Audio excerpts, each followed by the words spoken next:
નમસ્કાર દર્શક મિત્રો, હું છું રૂપલ લુણીચિયા. સંપૂર્ણ ન્યૂઝમાં આપનું સ્વાગત છે. ભાભર પોલીસે ટાઉન વિસ્તારમાં જુગાર રમતા 4 ઇસમોને ઝડપી પાડી તેમની પાસેથી રોકડ રકમ અને મોબાઈલ ફોન સહિત કુલ ₹34,180નો મુદ્દામાલ જપ્ત કર્યો છે. આ કાર્યવાહી ભાભર પોલીસ સ્ટેશનના પીઆઈ LM જોશીના માર્ગદર્શન હેઠળ હાથ ધરવામાં આવી હતી. પોલીસ પેટ્રોલિંગ દરમિયાન મળેલી બાતમીના આધારે ભાભરના નવા રબારીવાસ વિસ્તારમાં આવેલા ગજેન્દ્રસિંહ ઉર્ફે ગજુભા પ્રવીણસિંહ વાઘેલાના ઘરે દરોડો પાડવામાં આવ્યો હતો.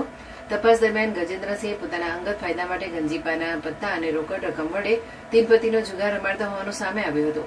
દરોડા દરમિયાન પોલીસે સ્થળ પરથી ₹17,180 રોકડા અને ₹17,000ની કિંમતના 3 મોબાઈલ ફોન મળીને કુલ ₹34,180નો મુદ્દામાલ જપ્ત કર્યો હતો.